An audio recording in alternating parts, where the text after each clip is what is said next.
In the slums of Calcutta, where the order known as the Sisters of Charity was founded, Mother Teresa sacrificially serves among the most undignified and forgotten in the world today. And a sign hangs above the door that leads outward from their monastery housing onto the streets of the slums outside. That sign reads, "There are no great things today, only small things done with great love."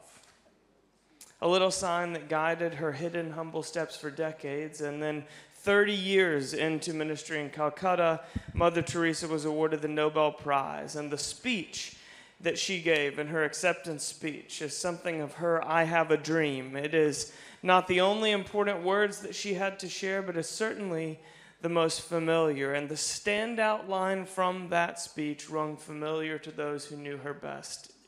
She said, "God loves us, and we have the opportunity to love others as He loves us, not in big things, but in small things with great love." And that brings us to the little known, often overlooked biblical story of Ruth. If you have a copy of the scriptures with you, open to the book of Ruth. That is where I want to be anchored this morning. Ruth is the story of the entire Bible, told through 4 chapters and 3 major characters. You've got Naomi and Ruth, 2 grieving widows who have lost absolutely everything and are left hanging by a thread of hope, threatening to snap at any moment as they migrate from Moab back to Bethlehem in Israel. And then there's Boaz, a landowner in a blue-collar village who's grown old and lives alone. He's faithful to his God and his work, and he's in the grind of another harvest year.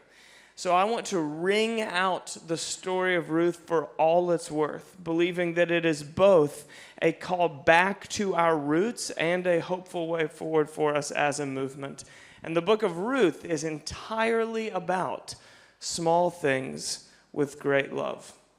So to paint that picture for you, I'm going to take you through 4 major scenes to cover the drama of Ruth. Scene 1, the promise of prayer. As the author of Ruth sets the scene on which the drama of this family is going to play out, the first thing the author wants us to know is that this story is set outside of Eden. In the first 5 verses of the book of Ruth, we're given a few details of the backstory to the opening scene that we drop in on. First, there's a struggle for food. There's a food shortage in Israel due to famine that's forcing migration to another country for survival. Secondly, there's a struggle for family. In the first 5 verses of the story, 3 marriages are broken by the sudden and tragic death of the spouse, and Naomi, the matriarch of this family, loses all of her children before a single line of dialogue is ever spoken. Third, the story opens with 3 grieving women, 3 women who are aching at the tragedy of death. So if you're an ancient Israelite who's been steeped in Torah education, what connections would be immediately firing in your mind here? Well, back to Genesis chapter 3. After that whole forbidden fruit fiasco, a heartbroken God explains the consequences of human rebellion to Adam and Eve. And to Adam, God describes a struggle for food. By the sweat of your brow, that's how human beings are going to survive. No longer the effortless plenty of the garden. Now people are going to have to fight and struggle to bring forth sustenance from the soil for their own survival. To Eve, God describes a struggle for family. Pain in childbearing is how it's translated in most English Bibles, but the Hebrew it's written in offers this more comprehensive term that's probably best translated as child rearing. It includes the difficulty of conception and the struggle for raising children in a world that is now fraught with deception and dysfunction. It's inclusive of miscarriage, widowhood, divorce, and the deep wounds that every last one of us carries from our family of origin. All of this culminates in the intrusion of death into God's world. From dust you've come, and to dust you shall return. Death was not a part of God's creation, but a consequence of the serpent's deception, all of which sends the man and woman outside of Eden. Adam and Eve leave the garden walking east. Outside of Eden is this place of unordered chaos, outside of God's protection, where he is no longer able to shelter his people, leaving all of us, victims of the chaos of our own deception. So, hang on. When Ruth opens, describing a food shortage, a struggle for family, and rampant death, what would immediately be firing in the Hebrew imagination? The author of Ruth is very intentionally reaching back to Genesis chapter 3 to make the claim, this isn't just the story of a few grieving women. It is, but it's also the story of all of human history. This really is the micro story of just a few people, and at the same time, it's the meta story of the entire world. Last winter, I spent a couple months drifting off to sleep at night reading Barbara Kingsolver's Pulitzer Prize-winning novel, Demon Copperhead, which is the story of one boy's life growing up in blue-collar rural America. Born to a single mom in a one-room trailer, he grows up tossed back and forth between homes in the foster care system. And this novel is entirely based on Charles Dickens' classic David Copperfield, which is a commentary on systemic poverty by way of walking beside a single victim of it. It's the micro story of one boy that tells the meta story of a whole broken system. And the brilliance of Demon Copperhead is that you could read this novel having no idea that it's based on Dickens' classic, and it would still be a page-turner. But if you know the story that it's based on, the old famous tale that it is echoing in a new setting and among new characters, it deepens the meaning that's on every page. Demon Copperhead is the story of one boy's life, but through that life, it is the story of a broken world and broken systems. An ancient tale retold in a new setting among new characters, allowing a new audience to find themselves in it and draw meaning from it. And Ruth is written just like that. It's the story of a few individuals. If it's the redemption story of a grieving widow, a loyal daughter-in-law, and a generous farmer. But it's also the story of the chosen people, of how God keeps his promises to his chosen people Israel, and it's the story of the renewal of all things. This is the story of how God keeps his first and greatest promise to renew all of creation through the seed of the woman. It is the micro story of a couple of poor immigrant widows, and it's the meta story of how God redeems the whole world. Are you guys tracking? You following with me here? You know, sometimes we imagine prayer is the way that we let God in on our plans and ask him to join us. But when Jesus taught us to pray, he entirely reversed that equation. The first half of what we commonly call the Lord's Prayer, or the Our Father today, gets us in on God's world. And the second half invites God to get in on our world. Your name, your kingdom, your will, and then give us, forgive us, rescue us. In other words, prayer is not first and foremost about getting God to do the big things that I think God should be doing. Prayer is about getting me in on the small things I see God doing all around me with great love. It's an adjustment of my vision so that I can see God at work in the dark, planting seeds right in the corrupted soil that I live on. Scene 2, the reality of suffering. So to summarize the remainder of Ruth chapter 1, Naomi, after migrating with her husband and 2 sons to a bordering country due to famine, scraping by through hunger and finding a way to survive, assimilating to a new place and culture, and then losing her husband and both of her sons, all at tragically young ages, hears that the famine is over and God has provided food for his people. So she decides to go back home to Israel.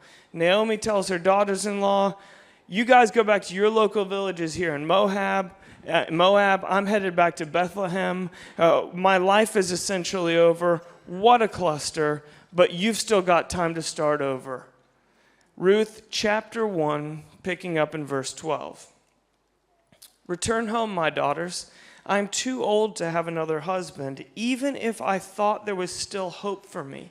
Even if I had a husband tonight and then gave birth to sons, would you wait until they grew up?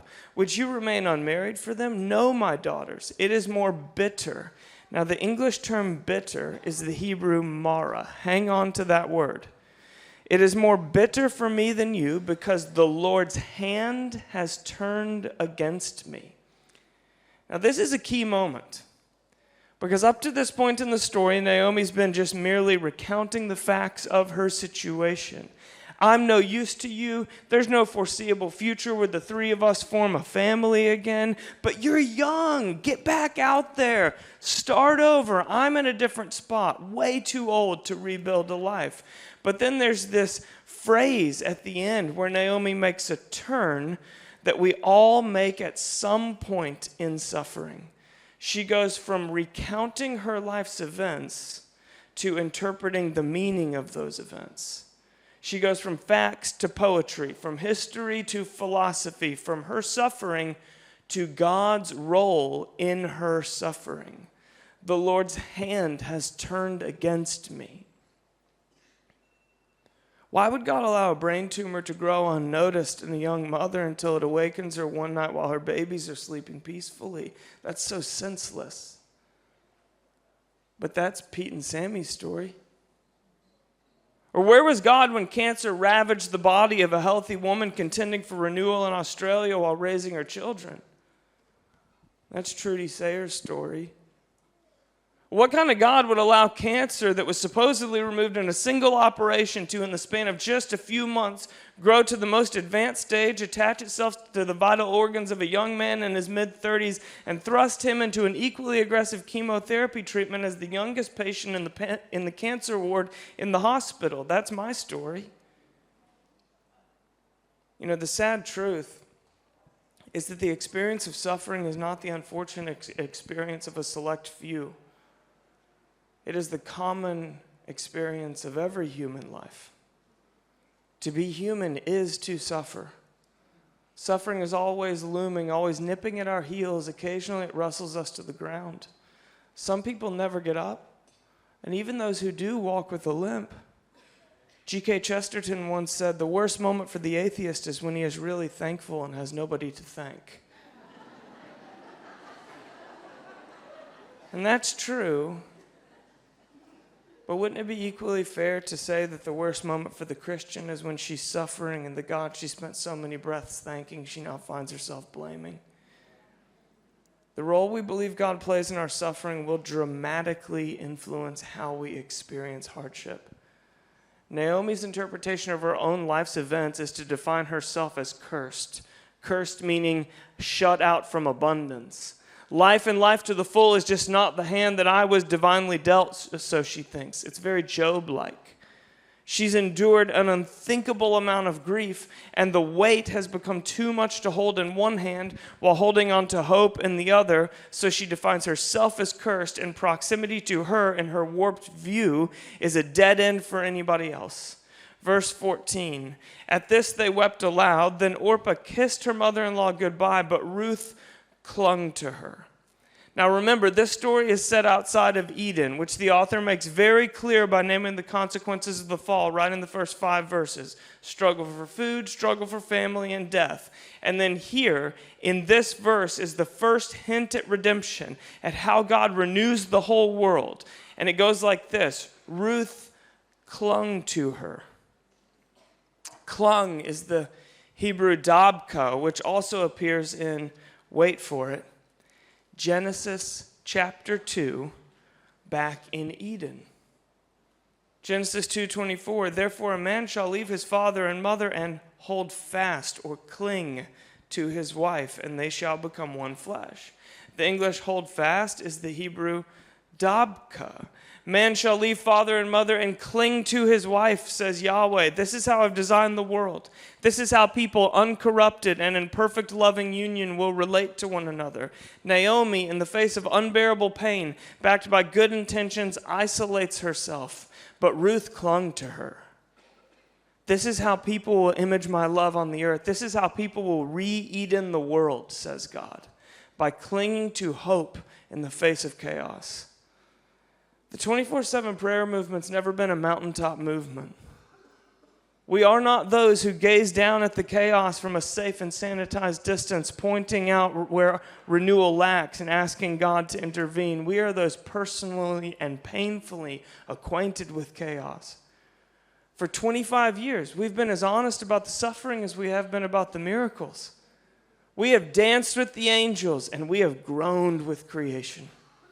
We are the wide-eyed, wild, wonderstruck who believe that God keeps his promises, that he's the same yesterday, today, and forever, and that prayer is the humble, hidden place of power that rushes heaven into earth.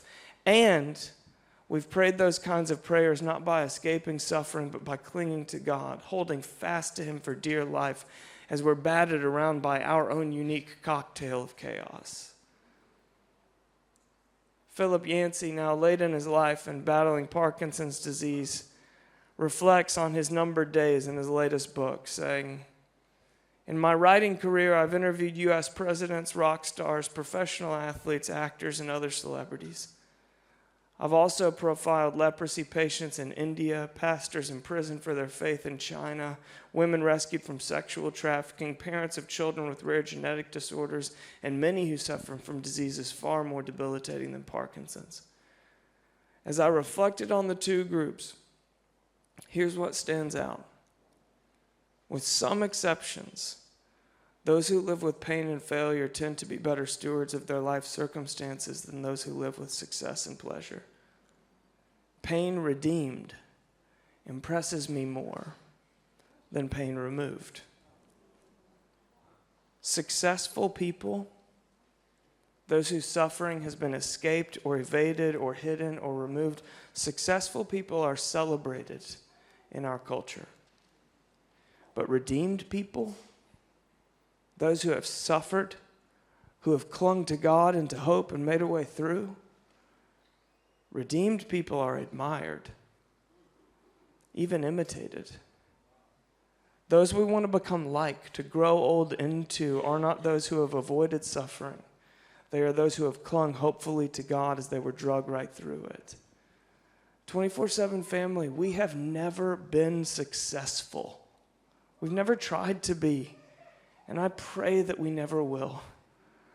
But by the grace of God, may we continue to be redeemed, that we might be worth imitating.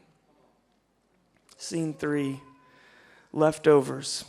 Let's jump ahead now to Ruth chapter 2. Ruth is, at this point, back in Bethlehem with Naomi. The prayer that she first prayed with her lips has become the prayer that she's now praying with her feet. And here she stands in a field, gleaning the harvest of a wealthy landowner, gathering up the scraps of barley and trying to survive with her mother-in-law. Here she stands, living inside of her prayer. Ruth chapter 2, verse 14. At mealtime, Boaz said to her, "Come over here, have some bread and dip it in the wine vinegar." So Boaz, a wealthy landowner from whose farm Ruth is picking scraps, invites her to have lunch with him at break time.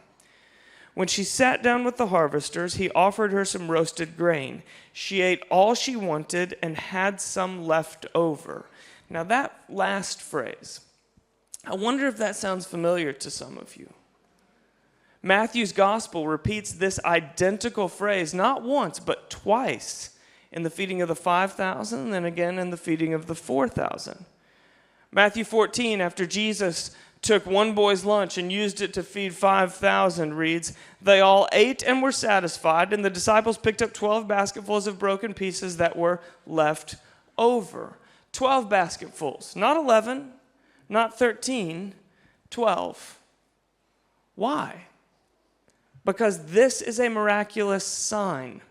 And a sign is not a haphazard miracle. It's a miracle that points beyond the spectacle to reveal something crucial about the miracle worker. A sign is a miracle that points to a person. 12 basketfuls, as in the 12 tribes of Israel. 12 baskets, as in the chosen people. Everyone in that Israelite crowd would have known exactly what Jesus was saying. They knew exactly where this sign was pointing. Jesus is claiming to be the provider of bread in the wilderness, the God who has come to lead his chosen people to their promised place of rest. The very next chapter, Matthew 15, Jesus works nearly an identical miracle, the feeding of the 4,000. It's like he's taking this one on tour. But with one important change this time in to-go boxes. They all ate and were satisfied. Afterward, the disciples picked up 7 basketfuls of broken pieces that were left over. So this time it's 7. It's not 6, it's not 8, it's 7. 7 as in the Hebrew number of completion. 7 as in all people. 7 baskets as in bread for all nations. 7 baskets as in the renewal of all things. Here Jesus is claiming to be the bread of life, to be the seed of the woman, the one who has come to restore Eden. Wait a minute. Eden. That's what these leftovers are all about. Eden is a place marked by abundance. And that's how God created you and I to live, in his abundant provision. Ruth is set in a famine-struck agricultural world, a mass food shortage. And this meal with Boaz is a sign of God's abundant provision. It is a moment of Eden right in the wilderness, a moment when heaven kisses earth. Jesus, in both of these instances, is ministering to people in the midst of a food shortage, and these 2 meals are Jesus doing for the crowds exactly what Boaz did for Ruth. They are moments of Eden in the wilderness, moments when heaven kisses earth. Matthew, arguably more than any other gospel writer, is a Jew writing to a Jewish audience. He knows exactly what he's doing by borrowing this phrase from Ruth, 8, satisfied, and had some left over. Matthew is intentionally using the story of Ruth to claim that what Jesus did through these miraculous lunches is the same thing that Boaz did at a relatively ordinary lunch on an ordinary day when he shared what he had with a migrant hourly worker. It's a lunch. But this lunch points to a promise that even right here and now, at lunch break on a construction site for a poverty-stricken, highly vulnerable immigrant woman, God is present, bending the story to renew the world through ordinary people who cling to him and cling to hope in the face of chaos. In the words of Mother Teresa, God loves us. And we have the opportunity to love others as he loves us, not in big things, but in small things with great love. And that's exactly what this is, this lunch. It's a small thing with great love, love so great that it points to a person, to the God who first loved us. The ministry of Jesus, I don't want you to miss this. The ministry of Jesus is being illuminated by a random act of kindness by a business owner to the lowest ranking employee during a busy workday at the peak time of year. The story of Ruth unapologetically sanctifies the secular world. It is claiming that your ordinary life is charged with the cosmic meaning of redemptive potential. The book of Ruth means that the way that you show up at your workplace on Monday, be it a kitchen or an office or a studio or a construction site, the way you show up Monday is filled with the very redemptive potential of the feeding of the 5,000. The book of Ruth and the practice of prayer are ways of seeing in a world that is always lulling us into blindness. Seeing with a prayerful imagination that we might go living prayerful acts carried out by prayerful courage. A way of loving others not in big things, but in small things, done with great love. This one Sunday morning, a year or so ago, I was approached by Robert. Robert had recently had a series of experiences that were both new and very significant to him. And he began to share that he was driving through Portland, where I live, on a Monday evening in July, and as he got off the highway on the exit ramp, there was a car on the roadside with its hood up. A man was bent over inside the car fiddling with the engine, and a woman was seated in the passenger seat. And he drove by, but then just felt this little nudge from the Spirit, and so he doubled back and pulled off the ramp. He got out of his car to try to help them. Neither of them spoke a lick of English, and the 3 of them were eventually able to piece together through broken language that the car wouldn't start. Robert's kind of handy, and so he did his best to help, but eventually He couldn't get it to start either, and there was nothing to do but leave them. And he felt icky as he pulled away in his car, and so he abandoned the business meeting that he was already late to and doubled back again, went home and got his tools and came back, and about an hour later, they're still there. And he works and works under the hood of this car and tries it about 30 times and just cannot get the car to start. And so eventually, dejected, he climbs back into his car, and that's when he heard it. Not audibly, but that deep kind of inner whisper. Try it one more time. So he gets out of his car, does nothing different, just walks over to theirs, turns the key in the ignition, and this time, for whatever reason, the car fires up. But they were driving a long way home, and he didn't feel confident that their car would actually make it, and so he offered to follow them home to make sure they get there safely, and he finally pulls in to this little trailer tucked deep in the woods about an hour's drive outside of the city. And after spending all this time together that evening, they exchanged phone numbers and decided to keep in touch. And through a friend that could translate, Robert learned that Marcelin, that's this man's name, was Haitian and was the child of two parents who had both died tragically young. He then immigrated to Brazil, met and married his wife, and they had to flee Brazil in the face of violence and threats. Eventually, they crossed the U.S. border on foot and were placed in that little trailer in the woods by American immigration. And given that this trailer was tucked way outside of the city, it was obviously not the ideal location for someone who was desperately in need of government aid and legal employment. And the following Sunday, Robert's sitting there in church, and the teaching happened to be about the rich man and Lazarus.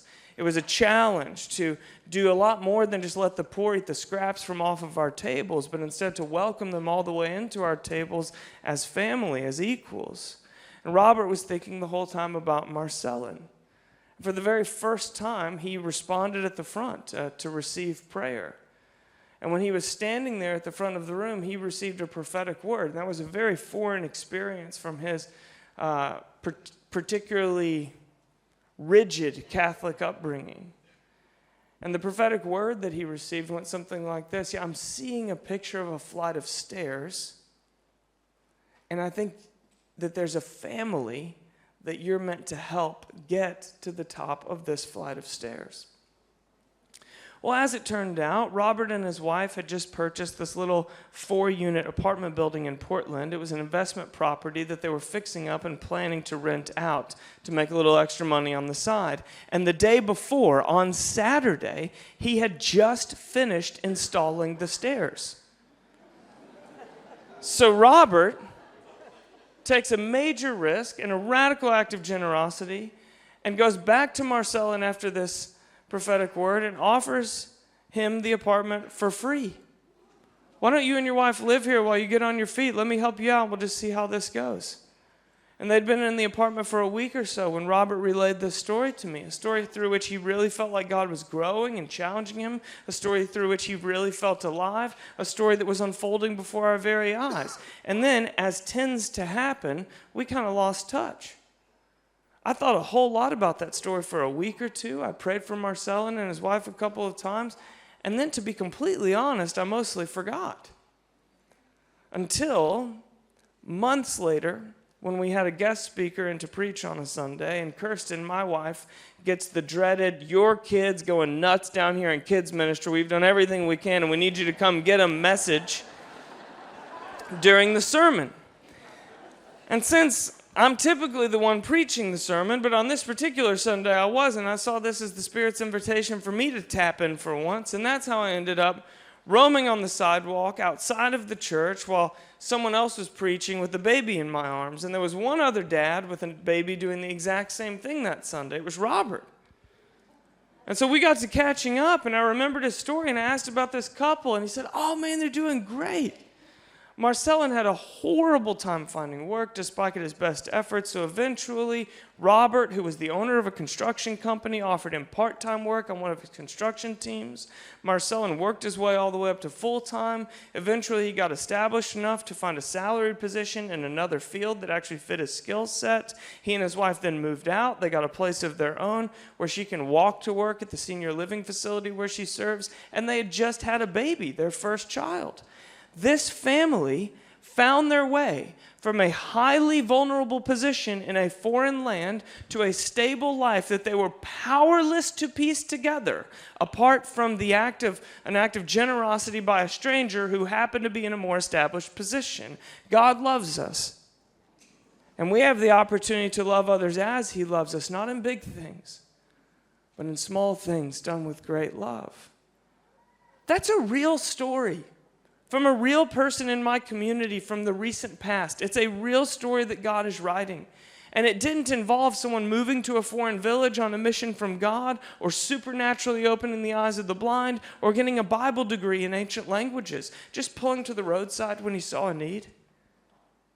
Just doing his best to live an interruptible life, to listen and to respond to the Spirit's whisper. Just doing his best to see through a prayerful imagination and then move his hands and feet in prayerful courage. It was less like Peter standing up on a table at Pentecost to explain the spectacle to the captive crowd, and a whole lot more like a little boy who had a lunch that wasn't nearly big enough to meet the need, but was big enough to share. And then when he put that lunch in the hands of Jesus, they all ate and were satisfied and had some left over.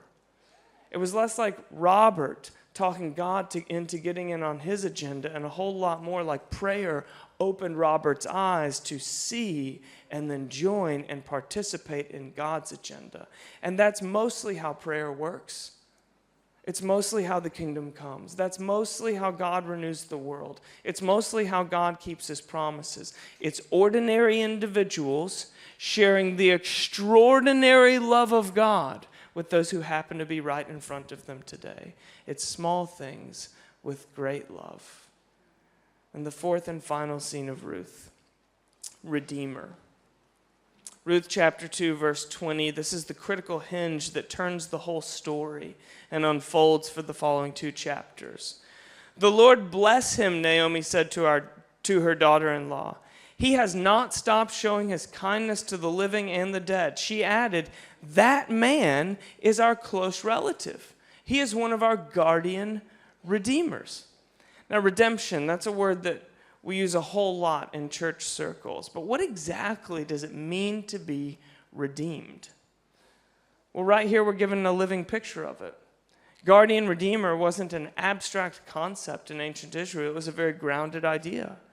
It had to do with land ownership and the return of land to the rightful owner. Let me offer you the gist. If a family member were to lose their land, which was equivalent to their financial independence, the ability to provide for themselves, and then you took them in, provided for them, and restored their land to them, restoring their home and their financial independence, buying back their protection and their provision for them, you would be called their redeemer in the ancient world.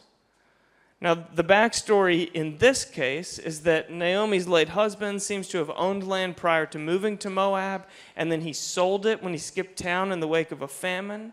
As a widow, Naomi now has no means by which to reclaim that land and that home, but if she can convince a blood relative to, at his own sacrificial expense, with no benefit to himself, repurchase the land on her behalf, and then that relative would inherit both the land and the responsibility for caring for her and her widowed daughter-in-law. He gets more land to work and more mouths to feed. This is an act of sacrificial love. It is not a savvy investment.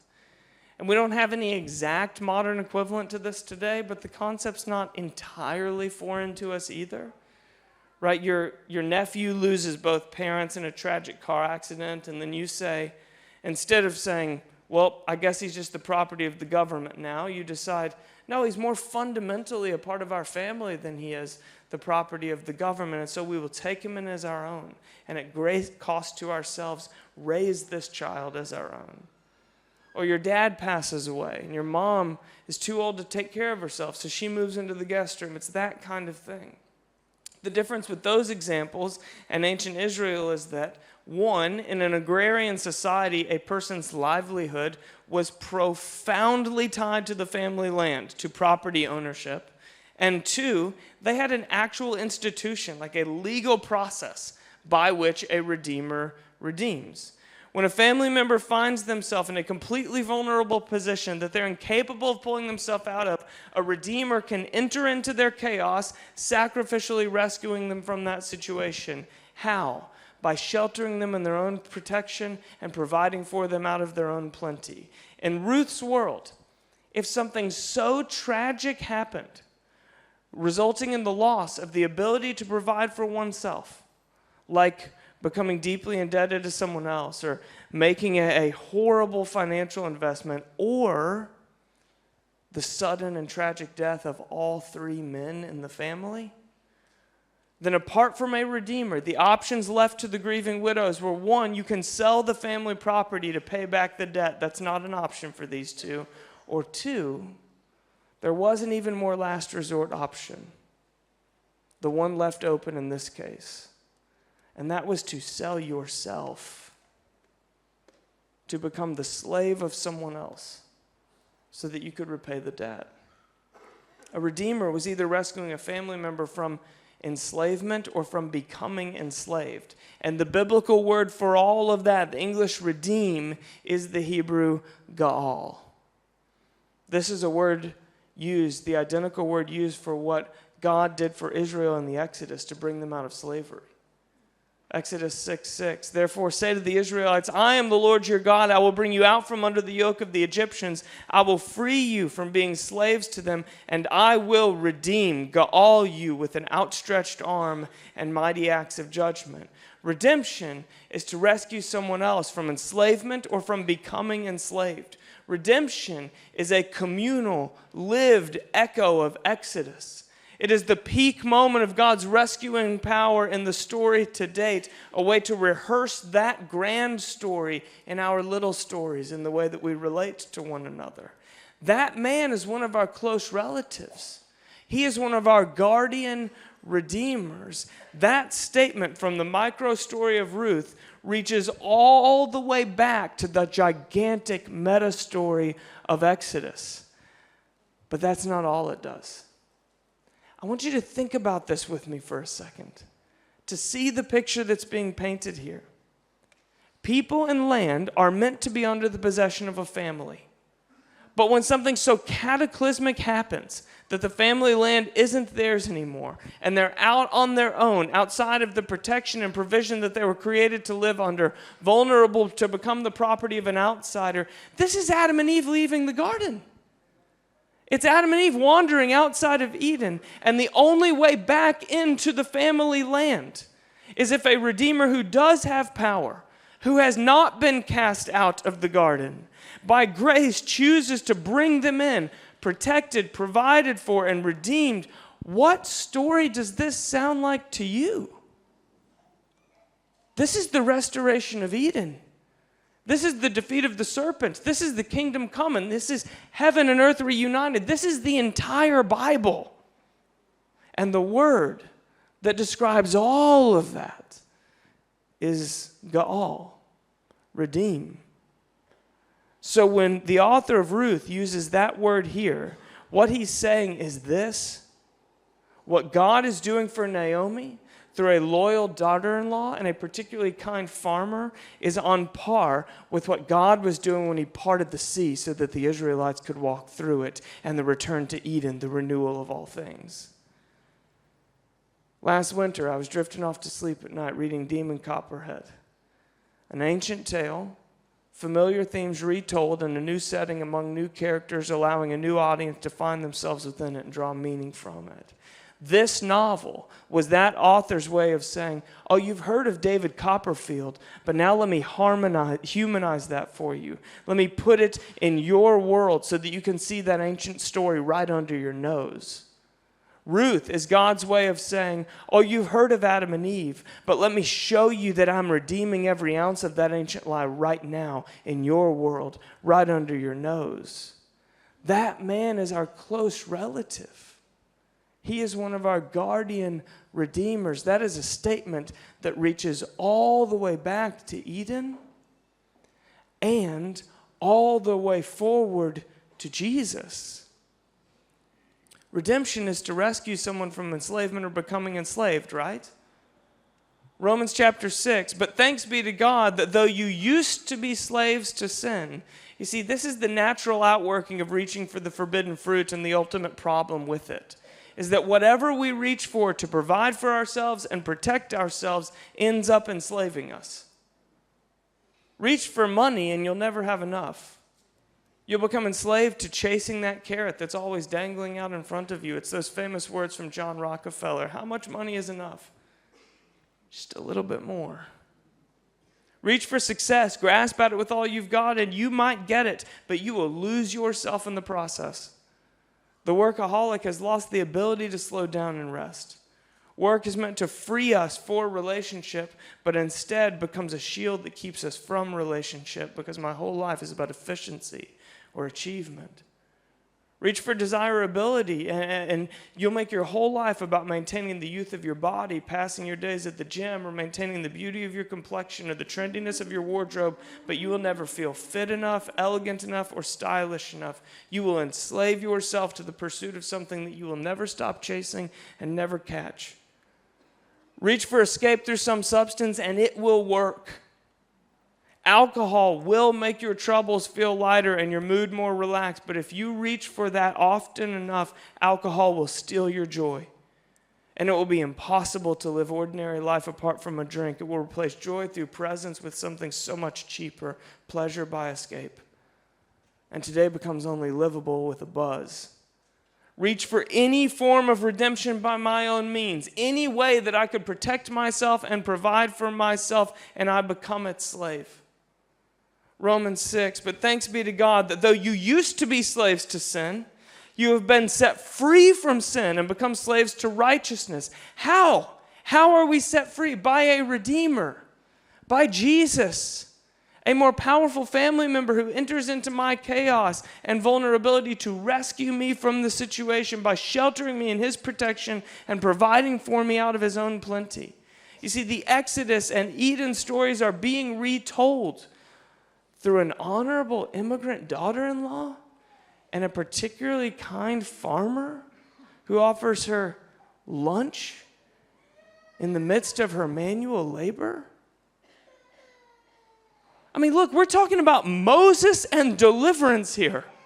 The gigantic deliverance story of Hebrew history, when God worked 10 miracles and split a sea and rained bread from the sky and gave water out of rocks, the start of what Jesus came to finish. And we're talking about Adam and Eve here, about what all that went wrong and God's first promise and an ending with no more death or sickness or crying or pain, the whole world made new. And you're talking to me about a migrant worker and a rural farmer bringing about something that gigantic in their time and place? Friends, what does the book of Ruth tell you about the heart of God? About his interest in the ordinary way that you spend your days? What if redemption isn't just for revival tents and church retreats and 25th anniversary conferences? What if it is for all of those things, sure, but it's also for stay-at-home parents and refugee families who are trying to find a way? And it's for school teachers and minimum wage workers and business executives and real estate agents. What if the Redeemer echoes his story through the way that you faithfully live in the way of his kingdom in your ordinary life? I'm not talking to you about big things right now. I'm talking to you about small things with great love.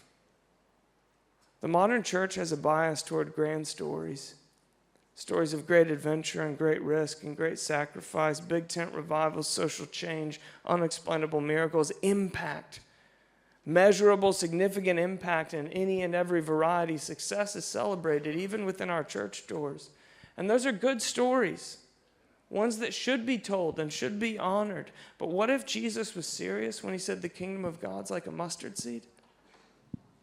That heaven invades earth in the small and hidden ways that you and I live Jesus' kingdom in our everyday world. Like, what if the kingdom comes when the parent, so tempted to multitask, patiently gives their undivided attention to their child? What if the kingdom comes when the executive learns the name of the person at the bottom of the org chart and takes an interest in them? What if the kingdom comes when the businessman makes decisions in line with Jesus' economy rather than what would stuff his own pockets? What if the kingdom comes when Robert pulls to the side of the road, helps fix a flat, opens up a home, and loves a family at great cost to himself, only to discover somehow in the end that he's the real beneficiary? The one who finds more life by giving his away? What if the kingdom comes when you and I bring to Jesus what is not nearly enough to satisfy the need, but is enough to share and is what is in my hand today, and when I put it in his hands, we all eat and are satisfied and even have some left over? What if the conditions of your ordinary life as it is today are the perfect conditions through which God can bring heaven to earth, and the daily grind is transformed into kingdom adventure by something as humble and hidden and simple as prayer? And hang on a minute. What if, like Ruth and Boaz, who both died seeing a glimpse of God's redemption in their families and their stories, but had no idea how profoundly their small choices were being woven into God's meta story of remaking the whole world? What if in the exact same way, you have no idea just how big your life, your choices, and your relationships are in the eyes of the Redeemer?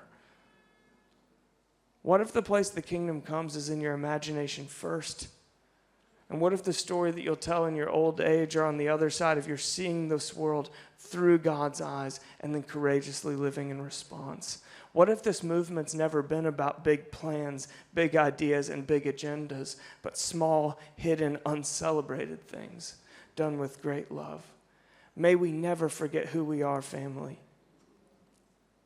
So let me commission you 24/7 prayer into another 25 years of wide-eyed, wild faith in the supernatural power of God among ordinary life and ordinary people and ordinary circumstances. God loves us, and we have the opportunity to love others as he loves us, not in big things, but small things with great love.